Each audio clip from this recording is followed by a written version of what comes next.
Opak Yesu, jowetena, aduoko nero Nyasaye erokamano kuom okinyi ma kawuono, kuom miyowa thuolo mar bet kae, kodu mondo wakel wach Nyasaye, to kendo mondo wami Nyasaye duong' koduto mosetimorenwa.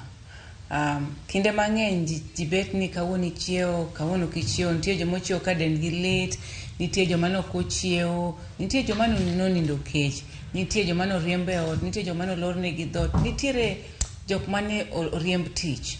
To duto waduoko ne Nyasaye erokamano nikech osemiyowa ngima, kendo wanyalo duoko ne erokamano ma wapak nyinge.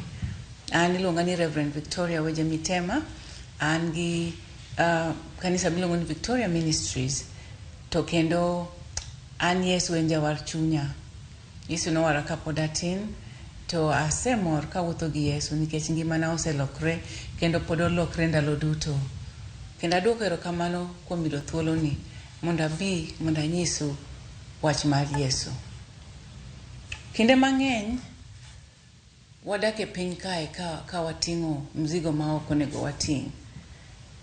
Kinde mang'eny wawuotho ka nitie jok mosebet kosechwanyowa, to wating'o pekno ka waweni pekno en mar jomoko. Lakini kawuono adwa biro nyisu mondo awuo kodu mondo anyisi ni weche richo, weyo richo, kiweyo richo to en dhot mar thuolo. Okweche bati we richo mondo en dhot mar thuolo, oyawoni dhoudi mang'eny. Hallelujah. To kawuono adwa nyisi ni weyo richo en achiel kuom yore ma Nyasaye nyisowa ng'wonone. Nosenyisowa ng'wonone, meaning grace, but noseng'wononwa bende. Koro kiwene nyawadu richo, in emi konyori. You know? Nyasaye otimonwa maber. Ok en gima yot weyo ka ng'ato chwanyi. Ndalo duto awinjo ka jok moko wacho ni abo ng'wono ni to wiya ok bi wilgo. Ere tiende mar wacho ni ng'wono ne ng'ato to wiya ok owilgo? Mano ok ing'wono ne ng'ato. Mano in ng'at ma pod omako wach. King'wono ne ng'ato ting'wono ne ng'ato chuth, ma ok imakne michaki wacho ni ok anyal ginene. You know, seche moko nenore ka gima ok nyal timore. Ok inyal ng'wono ne ng'ato. To weyo richo ok nyis ni iwinjo maber. Weyo richo ok nyis ni koro in oloyi. Weyo ne ng'ato richo ok nyis ni koro in ng'ama ofuwo. Weyo richo nyisi ni gima notimreno ok ober. Lakini kata ka ok ober kamano, to en yiero thuolo mar moloyo chandruok kidwaro gik moko. Iyiero mondo chunyi obed thuolo, mondo ngimani obed thuolo, mondo dhoudi duto molorre ka oyawni. Donge ding'e ni kitamori ng'wono ne nyawadu, in emidino dhoodi, in emidino gineni, in emidino gik mayaureni, in emidino tich ma donego bed ni bironi, in emidino gik moko duto te monego bed ni bironi.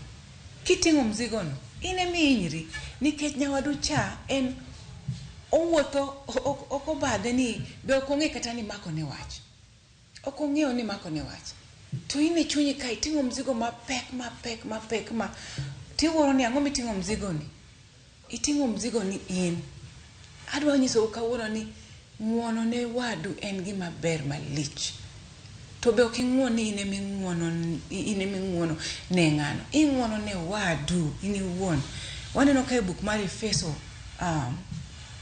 chapter 4, kwan matindo, Efeso 4, kwan matindo 31 nyaka 32. Wach Nyasaye wacho niya, wek mirima duto mar lich, gi mirima mar akech, gi ich, gi dhako marieko marach, gi weyo wach marach, gi timbe duto marach owuog kuomi. To beduru mabeyo kuom ng'ato ka ng'ato, ma chuny gi ng'won, ka uweyo richo mar ng'ato gi ng'ato kaka Nyasaye bende noweyonu richo kuom Kristo. Gini nyisowa ni wawe kik mirima makwa. Owacho ni mirima kik makwa. Mirima duto mek lit kik makwa. To kendo ich lit kik makwa. Kendo wang'won ne ji kaka Nyasaye owuon nong'wononwa. To wabeduru kuom ng'ata ng'ata ma chuny gi ng'wono, ka waweyo richo ma ng'ato ka ng'ato kaka Nyasaye bende noweyo richowa. Haleluya. Ok wawe richo nikech koro wawe richo. Wawe richo nikech Nyasaye noseweyo richowa. Haleluya. Nyasaye noweyo richowa. Ka Nyasaye oweyo richoni, in ere kaka ok inyal weyo richo? Wawe joma nosetimonwa maricho marach nikech Nyasaye be noseweyo richowa. In ka Nyasaye owuon noweyo richoni, ere kaka in iwuon ok inyal weyo richo? Ok inyal ng'wono ne nyawadu? Weyo richo ok nyal weyo ni paro duto oloyo pachi. Paro duto ok oloyo pachi. Gik moko maricho miparogo, in emi paro gini wuon.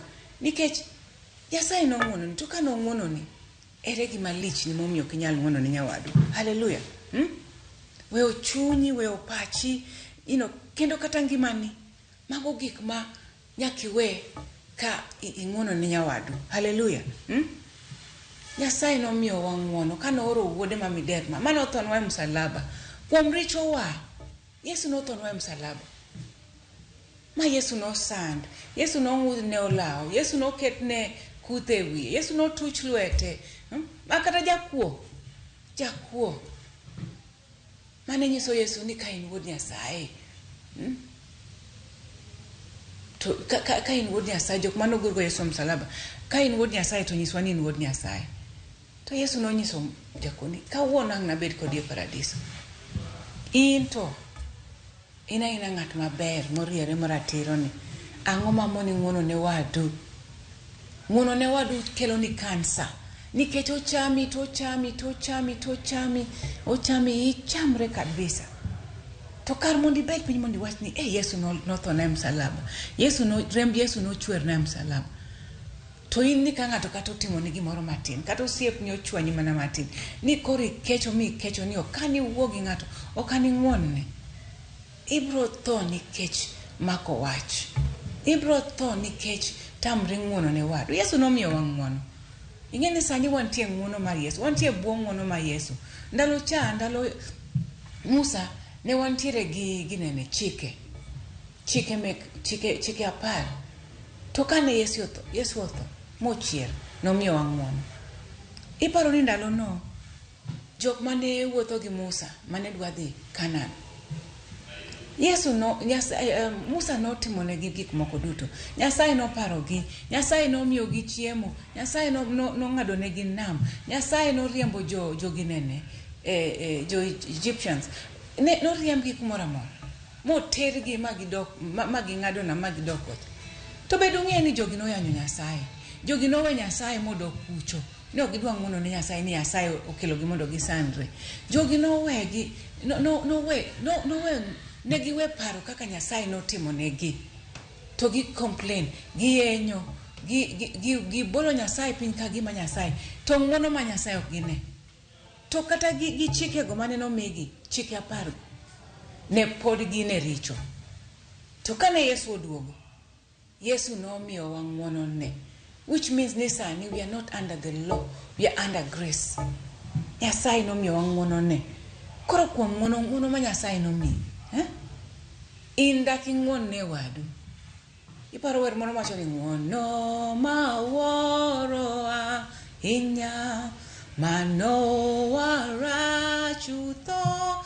Ng'wono Yesu nowaro wa chutho, kana lal to nonwang'a. Koro gi ng'wono ne mosemiyo wa ni, jowetena, ang'o mok dwa ng'won ne ng'ato? Ng'wono mar forgiveness.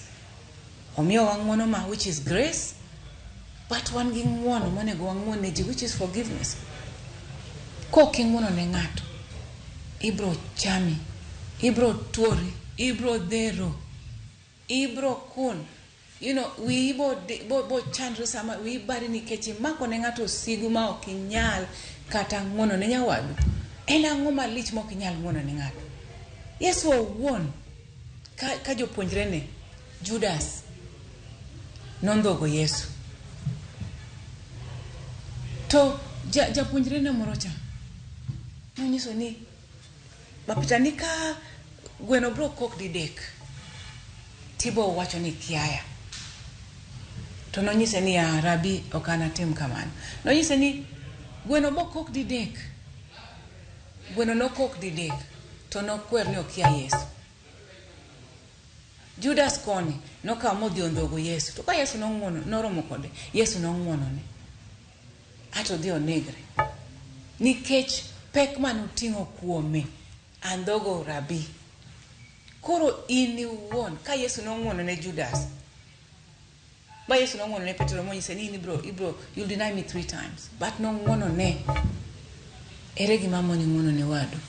Ang'o ma pek manitiere chunyno mamiyo ok inyal ng'wono ne wadu? Ok ber kiwuotho kiting'o mzigo mar nyawadu gima notimre higni 50, higni 30, higni 20, higni 10 mokalo. In pod isieko kiwuotho ni anto adagi ng'wono ne ng'ato. Ibo hinyri nyaminwa kata wadwa. Ihinyori. Ket mzigo no piny. Mzigo no ken mari. Mzigo no Yesu nowacho ni my burden is light. Matiende ni mzigo na yot. Koro mzigo no kete Yesu. Miye msalaba.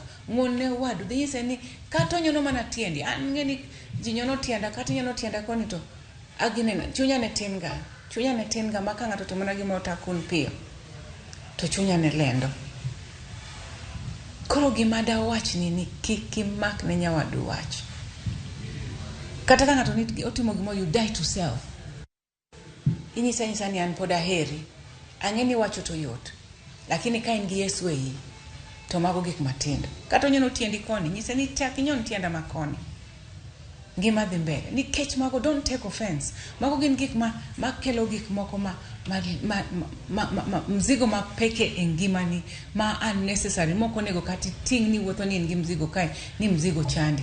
Mzigo chandi to Yesu nothonie msalaba. Mzigo thagi to Yesu nong'wono ni. Mzigo thagi to warruok nitiere. In ang'o ma moni ng'wono ne nyawadu. Hallelujah. Ka Yesu ne puonjo jopuonjre ne, elemo nowacho niya. Buk mar Mathayo 6 kwan matinda 12. Wacho ni kendo iwenwa richowa kaka wan bende wawene joma timonwa richo. Owacho ni wenwa richonwa. Mano kileme the Lord's Prayer. Ng'wonwa richona kaka wan be watimo ang'o? Wawene joma timonwa maricho. Hallelujah. Manyiso ni ka oyo joma nosetimonwa marach.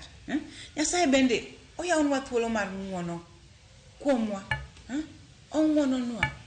Oyawonwa thuolo mar ng'wono ne kuomwa nikech wambe owacho ni wene jok matimo ni marach kaka Nyasaye bende owenwa richo. Hallelujah. Weyo richo en yiero. In mi yiero kiwe richo. Ok en winjo mar chuny. Ok idwa ni gima chunyi wacho ni koro chunya koyie tabo ng'wonone. En yiero ni nyaka yier ni kawuono adwa ng'wono ne ng'ato kata kawuono kadwa ng'wono ne ng'ato. To an da yier mokwongo mar ng'wono ne ng'ato cha. Nikech ating'o mzigo mang'eny katimoga. Onge tiende ting'o mzigo. Seche moko inya wang'. Kendo seche moko nyaka wakwa richo. Iwe richo pile. Nyaka chunyi yie. Kata ng'ato kata in ma ng'ato chwanyi samoro. Ng'wone ng'ano. Nikech in ma mzigo mari. Kendo in makwongo idhi kwaye ng'wono ni. Ang'wono ni. Gik maricho nosetimre lakini ang'wono ni. Hallelujah. Ine mi yiero. Mano gima iseyiero ni an madwa ng'wono ne ng'ato kawuono. Kendo mit nikech ng'wono mar Nyasaye mit ahinya. Ng'wono mar Nyasaye mit ahinya. To ng'wono no nitie gik moko duto. Entiere warruok. Entie kumoro amora. Ng'wono Nyasaye mit. Entiere gik moko duto. To koro in nyathiwa. Ang'o ma ng'wono ne ng'ato? Ang'o marach ma ng'ato osetimo ni? Ma ok inyal bete kamoro piny miwach ni adwa ng'wono ne ng'ato kawuono.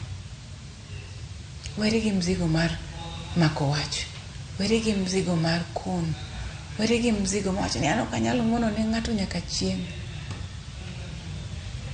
Ok ikony chunyi. Imedo pek. Imedo miyo chunyi tuo. Imedo timo gimoro. Nikech seche moko nitie ng'at ma nyaka iwene richone. In iwuon. Ine ma nyaka iwene richone in iwuon. To gimomiyo awacho kama. Mako wach ni en gima lich ahinya. Kaparo ni nitiere kaka ji negre nikech ng'ato dagi ng'wonone. Aseneno jok ma negre nikech nitiere kata kuma wantiere kocha cha. baba nyalo kata dhi negre ni nyathine odagi ng'wonone. Iyudo ka nyathi ma kata jahigni 18 otero wuon gi kata min gi kanye kot ni min gi odagi timo ang'o, min gi nokawo kata $100 koso min gi nochwanye, otero min gi e kot kata mana nikech $10, $5, $100 ni min gi otimone kama. Ok odwa ng'wonone min gi. Mama ni monyuoli. Koro in mama ni monyuoli to ere kaka ok nyal ng'wonone mama ni. Kata mama wacho ni waluor jonyuolwa. To mama be chako nyiso jonyuol umbe kik umi nyithindu igi wang'. Koro gini en gima dhi koni gi koni. To aneno ka cases mang'eny kochacha ni iwinjo ka nyathi otero min gi e kot, nyathi otero osiepne e kot, nyathi otero nyamin gi kot. Kiwango ma kata ok inyal pare chunyi. To duto magi gin nikech ji kia Yesu. Ok ing'e Yesu, ionge ng'wono, ikia puonjri, mana kaka muma wacho ni ginene book mar Hosea ni my people perish for lack of knowledge. Koro kikia ni ng'wono ni Yesu nosedhi e msalaba mothonwa, ibro ng'e nade wach ng'wono, ibro ng'e nade ni an anyalo ng'wono ne ng'ato kama. Koro machakre gi ng'eyo Yesu kaka jawar mar chunyi, machakre gi puonjruok e wach Nyasaye. Nikech muma en gimoting'o, muma ok en wach Nyasaye, muma emoting'o wach Nyasaye. Koro wach Nyasaye no kisesome tiwuotho kode e chunyi ka. Ji ndalo mang'eny gibedo confused ni muma e wach Nyasaye. Muma oting'o wach Nyasaye. Iyawo muma tisomo wach Nyasaye. Donge nikech wach muma noting'o gik mopogre opogre. But weche mopogre opogre. To ine miyiero wach, iketo wach e chunyi nikech muma mok puonji gimoro amora. Kichake chakruok Mathayo, Johana, Warumi, duto teni gi puonj mopogre opogre. To puonj mipuonjwago iwuotho go e chunyi ka, e ika. Iketo wach Nyasaye momiyo wacho ni you grow by renewing your mind. Kaka isomo wach Nyasaye, kaka pachi medo lokre, e kaka ing'eyo gik moko, e kaka chunyi be lokre, e kaka yori be lokre, e kaka wuodhi be lokre nikech isomo wach Nyasaye. Hallelujah. Kendo nyiso ni nitie timbe moko ma ok beyo. Ng'ato nyalo timo ni gik mang'eny. Nitie kes moro manyocha ne nitiere osiepe mane gini mana nyithindo matindo mana teenage ki. Teenage achiel ne en gosiepne to koro giwuok ne gidhi camp. Koro tugo moko man nyithindo tugo mang'eny gi ni watugo kama. Gidonjo ni gidhiro nyawadgi e pi. Gidhi swim. Nyathini kia swim. Koro nyathi mano odhiro nyawadgi ni. Ok en kende lakini gi nyithindo mopogre but en nodhiro mano osiepne, mano best friend ne. Koro nodhiro nyathino ka gitugo ni gidhiro to nyathini kia swim. To nyathini nyiso gini an akia swim, akia kwang'. To gin gimedo mana timo, ginyiero giweni en tugo. Nyathini nodhi mano nonimo motho. Koro in pare ni pek ma nyathini nigo kuom ng'eyo ni en emomiyo ang'one osiepne otho. En emomiyo osiepne otho nikech gidhire e pi monimo motho. Kendo gineno kotho to oywak to giweni otugo. Koro sama eka gifwenyo ni nyathini karo osenimo, nyathini otho, eka koro gichako ywak. Donge ding'e ni osiep kethre kind minegi. Donge ding'e ni wat mar osiepno. Nikech koro miyo ni ok dwa ng'wono ne nyawadgi. Lakini waduoko ne Nyasaye ni Yesu en jawar. Nikech mama no kane jodhi nomak nyathini magidhi e kot. Nochung' e mbele judge monyiso judge ni ang'wono ne nyathini. Ang'wono ne. Nikech nyathine osetho to en be koro oneno ni ngima nyathi moro cha be dhi kethre. To gima ne timre nikech nong'eyo Yesu. Mano oseng'e puonj ma Yesu wacho, noseng'e gik ma Yesu wacho. Emomiyo Yesu nomiyo ong'wono ne nyathini. To nyathi mane omiyo nyawadgi othoni, ok ne nyathi achiel, ne gin nyithindo 3 lakini en mane nosiep nyathini. Nyathini bang' kot nikech nodhi ga e kot oduogo kata mama ni nonyise ni oseng'wono ne nyathini nodhi odere. Koro ino mzigo miting'e chunyi ma kelo derruok, ma kelo jochiende gi lang chunje mang'eny madonjo ne jigo. Mago gik ma ka wachung'e Yesu wang'eyo ni wanyalo loyo, waselocho kendo onge kaka wanyalo wuotho ma waloch ka waonge Yesu e yo. To Ng'uono gi ng'uono chakore gi ng'eyo Yesu. Iwuotho e yo maler, iwuotho e yo makare, iwuotho e yo makata ka ng'ato otimoni gima rach ting'uonone. Haleluya. Aneno ka buk mar Jorumi 8:1 wacho ni koro onge skal e joma ni kuom Yesu Kristo. There's no condemnation. There's no condemnation in Christ Jesus. Matiende ni ka intie e Yesu onge gima timi kata ng'ato nyisi ang'o onge sama in e Yesu no, you're in Christ. There's no condemnation, you're not condemned, nothing, because you're walking nikech in gi Nyasaye chunyi. Koro bed king'eni duto ma watimogi, an wuoyo mae mang'eny, chakore gi ng'eyo Ruoth Yesu, chakore gi here, chakore gi yange, chakore gi pake. Seche moko weyo richo ni no bedo yath ma Nyasaye tiyogo. Sami weyo richo no, mano en yath, it's like medicine. Kendo Nyasaye tiyogo mondo opong' gima ne okethore nicha. Gik moko makethore osebolore nyaka gik moko moselal nyaka chieng', gik malal nyaka chieng'. Nyasaye tiyogo kaka yath mar chango gik duto moselal, mosebolore, mosekethore. Kendo seche moko ok ber, ineno ka ithagori, ichandri to kara chandruok michandri ni en nikech iting'o mizigo mar unforgiveness. Hallelujah. Gino kelo ma sami chandori no ok ing'eyo kata ni kara gimomiyo asandora, gimomiyo dhot olorena, gimomiyo athina onge school fees, nikech chunyi oting'o unforgiveness. Hallelujah. Gino nyalo miyi michak ngima manyien makare gi kwe nikech ing'uono ne nyawadu, iwe oting'o richo. Kendo ng'uono en lemo maduong' mar weyo richo. Anawacho ni duto seche duto waparo ni Yesu nodhi e msalaba mothonwa mondo kik wadhi. Iwacho ni nikech richo ng'at achiel mane en Adam, piny duto nobedo condemned. To nikech ng'at achiel ma en Yesu manowarowa, piny duto nowar. Matiende ni wan gi gift ma Yesu nomiyowa nikech notho nikech wabedi. He died so we could be. But also when Adam fell, wan duto we became sinners. Bet king'eni nyathi moro amora monyuol e pinyni, inyuolo gi richo. Tadwa nyisi ni par ni sama onyuol nyathi, ok ipuonj nyathi riambo, ok ipuonj nyathi richo. Nikech richo en nature wa. Sin is a nature. Unforgiveness, no, it falls under the sin. That's why Jesus came. Tino ni sama nyathi onyuol, inyuolo nyathi matin, to nyathini min gi ok puonje riambo, wuon gi ok puonje riambo. Tino ka nyathi chako ni samoro ipenje gimoro, to kipenje to konyisi adieri, owuondi. Kendo opango malich, kendo opangore malich. Tiworo nyathini to ng'e nade? Because sin is a nature. Onyuolwa gi richo nikech we are there from the Adamic nature. Because Adam fell, kila ng'ato nolwar. Koro riambo gi timo gik matindo gi, this is a nature. Which unforgiveness becomes a nature. Makoro ok wanyal ng'uono ne ng'ato nikech wakia Yesu. Koro kata nyathi matisni owuotho to riambo, to timo gik moko magalagala ma kata ng'ato kopuonje.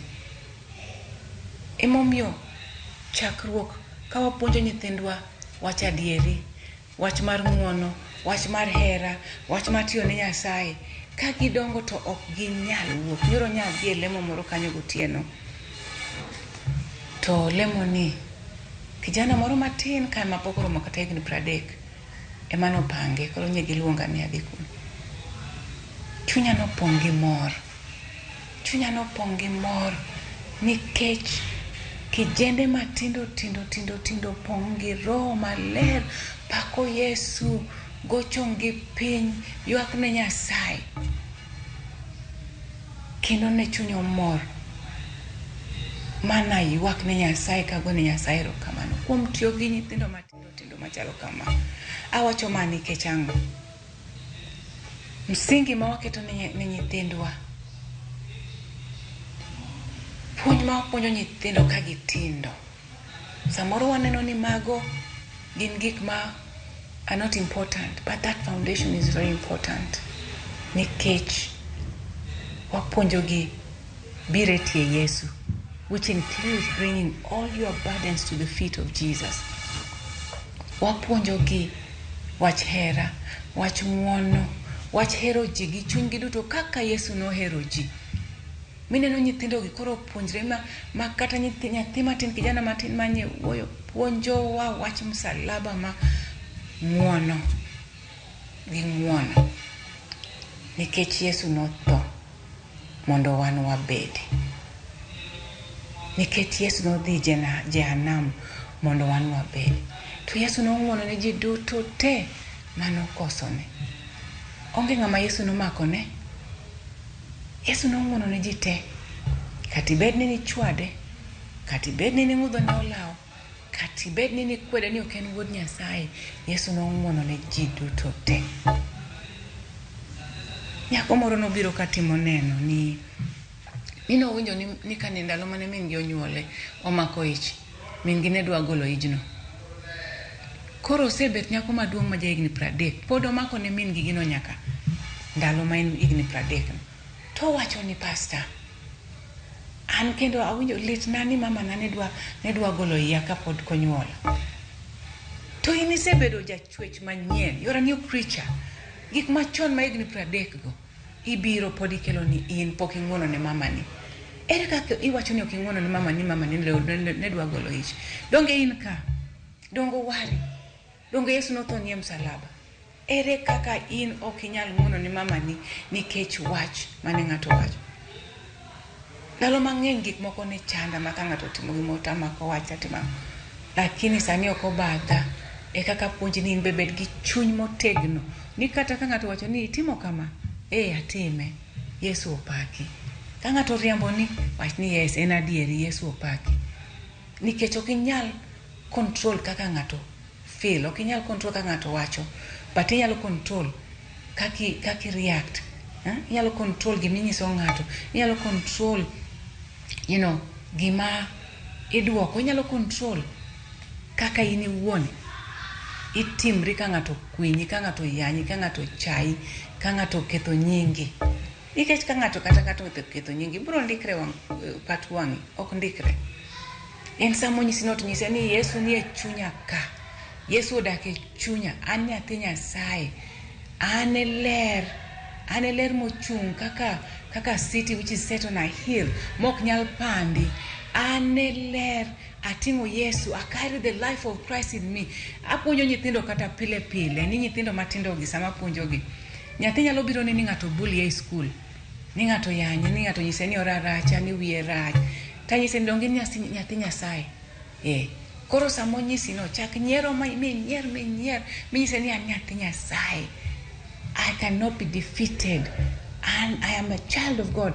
An gi ngima manyien, ngima mochwere. I have eternal life. I carry the life of Christ in me. Nyithindo gi nyaka wa empower, nyaka wa puonjgi. Makata koro ka nyithindo bully gi kata nyithindo chwanyo gi timango, tingeni they carry that forgiveness in their heart. Makata chunygi lendo makata ng'ato timo ne giang, ok gibadhgi. Nikech magi e gik mamiyo nyithindo adere. Unforgiveness, bullying, slander, gigo eko. Nyathi ma kowacho e chunye ma koparo ni ng'ato notimo ne kama to wacho ni an kora dhi dera. Wapuonjuru nyithindwa how to forgive. Wapuonjuru nyithindwa kaka giwuotho. Wapuonjuru nyithindwa kaka ginyawuotho ler ma Nyasaye ma kata ng'ato timne gi ang'o to ging'e ni Yesu nyalo. Yesu ni e chunya. Yesu otelo na. Yesu wuotho koda. Ok ibed ni yiengni kata otim ang'o. Nikech ngima mar Yesu en ngima malich ahinya. En ngima malich ahinya. Maka wachako puonjo nyithindo sani kuom ng'uono, kuom hera, gigo duto te machando gi loyo. E kinde ma gitindeni, sama gitindo ni, ema wapuonjogi e wach Nyasaye. Ema wapuonjogi e weche mag chuny. Mwa wacho ni kuom duto te adwa ni mondi dongri. I want you to prosper. Mondi bed gi ngima maber and be of good health, even as your soul prospers. To koro ka soul ni prosper, ka chunyi ok nyal dongre maber, donge dendi be ok nyal dongre. Dendi ok dongre nikech chunyi chandore, chunyi onge ng'wono, chunyi onge hera. Mokwongo mzigo mar unforgiveness no. To Nyasaye wachonwa maler ni odwaro ni mondo chunywa odongre. Chunywa odongre even as your soul prospers. Meaning ni en okodwa ni watingre gi mzigo man necessary. Meaning ni en okodwa ni wamak ne ji wach. Meaning ni en okodwa ni waket nying ji. Meaning ni en okodwa ni wabuli ji. Nyasaye dwa ni wabed thuolo. Odwa ni wadag. Odwa ni he wants us to enjoy things. Wa mor ne gik mose losonwa, mose kelonwa ni magi gik ma wantiere go. Omiyowa. Owacho ni piny ngima duto en marwa. Gik moko duto te manteye. To koro ka in gik moko duto te ntiere piny ka ma Nyasaye omiyowa. Ang'o ma chandi? Ang'o ma moni kao gigo ma Nyasaye osemiyi, ma Nyasaye osewacho ni gin meki. Nikech pachi pod paro kaka okidwa ng'wono ne ng'ato. Ng'ani no kwinya, ng'ani no chwanya, ng'ani Yesu no wacho ni 70 times 7. Nyaki ng'won, mi ng'won kinde duto mi ng'won. Nyasaye ma jang'wono. Nyasaye ma jang'wono. Ka para gi chunya ni inoro wuode ma mider ma mondo thonwa e msalaba. Indi ka wuodi, waparo ka the burning bush. The burning bush ka Nyasaye nonyiso Abraham ni mondo chiw wuode. Bi ung'eyo gimomiyo Nyasaye nonyiso Abraham ni mondo chiw wuode. To dong ing'e ni Abraham no kodagi ni ok obi chiwo wuode. Nochiwo wuode. Wuode achiel no chiwe. But Nyasaye nong'e, Abraham nong'e ni kata ka Nyasaye okawo wuodan to pod obo miya mor. Koro kata kama odhi, nitie jok ma ok nyalo ng'wono ne ng'ato kata ang'o matimre. But ing'e ni Nyasaye nigi plan moseng'eyo kodi. Nyasaye ong'eyo gik mosepango kodi. Ka Abraham owuon nokawo Isaac odhi miyo Nyasaye. Dak nomak ne Nyasaye wach ni Nyasaye koro an idwa maya mana wuoda achiel ma wasebudho ka wamanyo nyathi. Dong ing'e ni Abraham nonyuol ken gigni adi koti. To mane wuode manomiye gi Sara. Koro Sara miyo manoting'o nyathi, ok kata Abraham, but Sara manoting'o miyo no. Koro koting'o miyo no, koting'o nyathino, to nyathina achiel ni emidwa ni mondo ochiw kaka ranyisi. Donge di wangi Nyasaye, donge di tamre ng'wono ne Nyasaye. To Abraham nowacho ni mai Nyasaye manomiyago aduokone. To in kata gimoro matin kotimre, gimoro nyabet ni jachien be luowa, ineno ka jachien samoro luwi, nikech okilem. Kata mama wacho ni waketuru, we put on the full armor of God, when the evil day comes you're able to withstand it. That evil day oken mana gimoro achiel. Evil day no en gima timre pile pile. Evil day en tho, en tuo, en lose teach kiwito teach, en koso school fee. Mano evil day pile mano evil day. To koro kowacho ni put on that evil day, put on the full armor of God. So when that evil day we're able to withstand it. Matiende ni nyaka wang'e ni Nyasaye duto mang'eny ong'e ni jachien be en ng'ama kope. Kiparo ni jachien nodhi monyiso Job ni ka Job otimang'o, Job ko lame, to bomiye gik moko duto. To wabedru jok moko luor be. Wabedru jok moko luor. Ajiwo ni wabedru jok moko luor nikech mama wacho ni gima ne momiyo Job nodhi through gima nodhi. Nowacho ni the thing that I feared most has happened to me. Meaning ni mwandu duto mane Nyasaye omiye ka be. Mwandu duto mane Nyasaye omiye ka. Noluor ni chieng' moro gigi bro rumo gigi te bro rumo na. But Nyasaye nok par kamano. Temine no kata ka osiepe Job no we no ringe te. Osiepe Job no ringe te manyaka chiege onyise ni ya Nyasaye. To Job no dagi. Osiepe Job owuone mok dwa ng'uono ne Nyasaye ni ere kaka Nyasaye nyalo kawo nyithi Job. Ere kaka Nyasaye nyalo kawo mwandu ne. Ere kaka gik moko nyalo timre. Job no wacho ni ok obi anyo Nyasaye. Wacho ni Nyasaye ni Nyasaye ma jang'uono. Ene mano miya gigi. Ok anyal yanye. To wasome muma mar Ayubu no ni Nyasaye noduoko na Ayubu gik moko duto te mano lal. Mo mede nyaka moko. Koro in nyaka ifwenye ni ipako Nyasaye nade. Iwuotho gi Nyasaye nade. To Job gimomiyo ne gik moko timre ne nikech Job ne en gi luoro. Gima na luoro mogik osetimre na. Matiende ni ne en gi luoro no. Ni gigo botimre ne. But ne en gi ng'uono be. Nowuotho gi ng'uono ma Nyasaye. Nowuotho gi hera. Nowuotho gi duong' Nyasaye ma kata gigo ne time to tho to thagre to winjo gik moko duto matimre ne. Job ne ok odagi. Job ne ok owe Nyasaye. Job ne ok otamre ni ok obi pako Nyasaye. Job ne ok otamre ni nyithinde ok bi duogo. Nong'e chunye ni gik ma olal gi duto te Nyasaye bo duogona. Emomiyo be notamre ni ok obi anyo Nyasaye. Ok obi we Nyasaye. Obo chung' gi Nyasaye. Ine chunye kuma intiere no. Ang'o ma moni pako Nyasaye? Ang'o ma moni hero Nyasaye? Ang'o ma moni wuothe ng'uono to gi ng'uono ne weteni?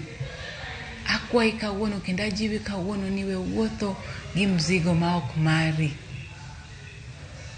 Yesu nowacho ni biuru duto ira moting'o mzigo tabo miyo yweyo. Yesu oseluongowa ni mondo miwa yweyo. Yesu oseluongowa ni omiwa hera. Yesu noseluongowa, Yesu nosethonwa ni mondo kik wadhi through anything that we are not supposed to go through. Meaning ni wan onego wawuoth ka wawuotho ka wayot, ka watiyo ne Nyasaye tijene, ka walame, ka waduoko ne, kaka wapuonjo nyithindo gi ji duto te. Piny dhi karumo. In pod idong' ni idagi ng'uono ne mamau ni mamau nochamo pesa moro matin mani oro ne. Idagi ng'uono ne owadu ni oro ne owadu pesa ni oger ni to owadu ochamo. Idagi ng'uono ne pastor ni pastor ni en kata samidhi ok onene ga e kanisa, ok owuoga kata kodi. Iwe kanisa. To Yesu nowacho ni mago duto te ne osewito moketonwa thenge. Koro wan odwa mani wabi e tiende. Come to the feet of Jesus and lay your burden there.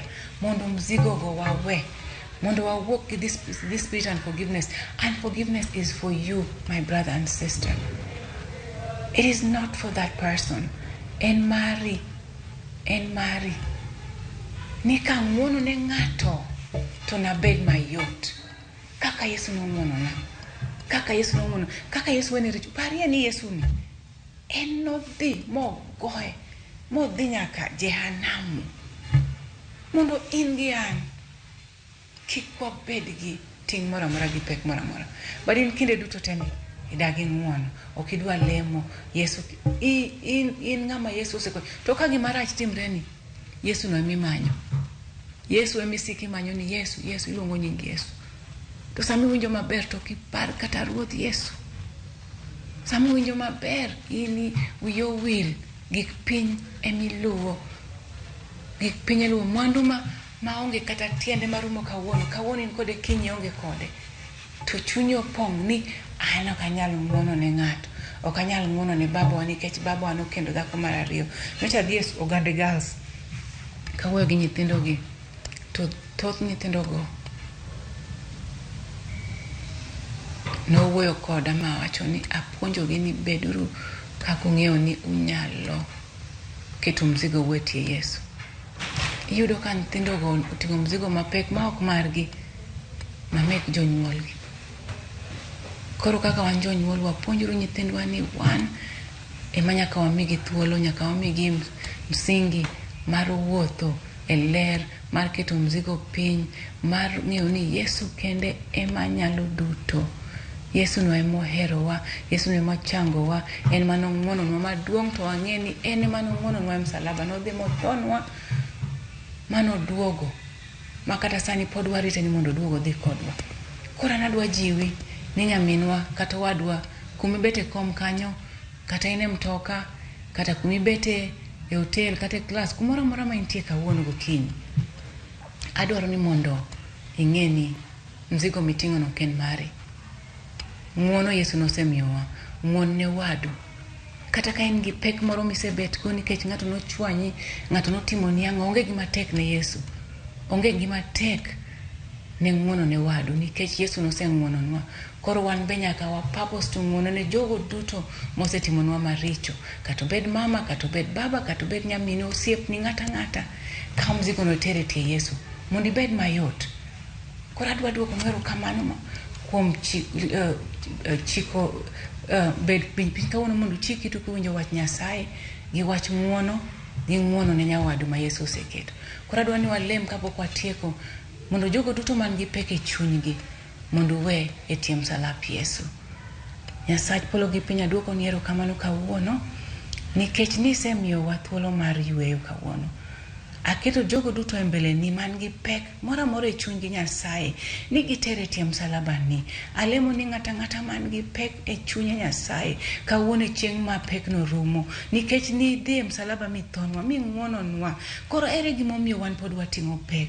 Nyasaye ka nitiere ng'ata kawuono mochiko ite mawinjo wachni mani gi pek mar unforgiveness e chunygi, Nyasaye watero duto e tie msalaba. Wakwayo ni donje chunygi mondo changgi e yore duto magin go Nyasaye. Kata ng'ama nigi dwaro mora mora, pek mora mora, shida mora mora Nyasaye kawuono wang'eyo ni isechangogi, iselocho negi, kendo isetelo negi makata kiny ka waduogo kae to wabro winjo ni gin gi testimony. Gin gi testimony Nyasaye. Aduoko erokamano, alemo ni jotuo, jok mantie osuptal, jok mamanyo tich, jok mamanyo nyithindo, jok mamanyo kend Nyasaye, keto gi e tie msalapi mondo duto itimnegi kaka niwacho ni ka wakwayi gimoro ka wayie nyingi wanayudi. To kendo ninyiso ni ka wakuongo manyo duong'ni, kom duong'ni, gigo duto tema wadwaro wabo yudo. Alemo kendo ageno ni Nyasaye wan duto wan nyithindi kendo isewinjo ywakwa gi lemowa e nying Yesu Kristo. Amen. Koro wan from Victoria Ministries. Inyalo yudowa e 0723 523 402. Ka in gi pek mora mora, ka in gi kwayo mora mora, ka in gi lamo mora mora. Wan watimo ministries mang'eny. Watiyo gi nyithi kiye, watiyo gi mond liete, nyithi school, jomo mantie jela duto te watiyogo mondo walok ngimagi e yo ma Nyasaye omiyowa. Erokamano kuom thuolo ma kawuono. Nyasaye ogwedhu.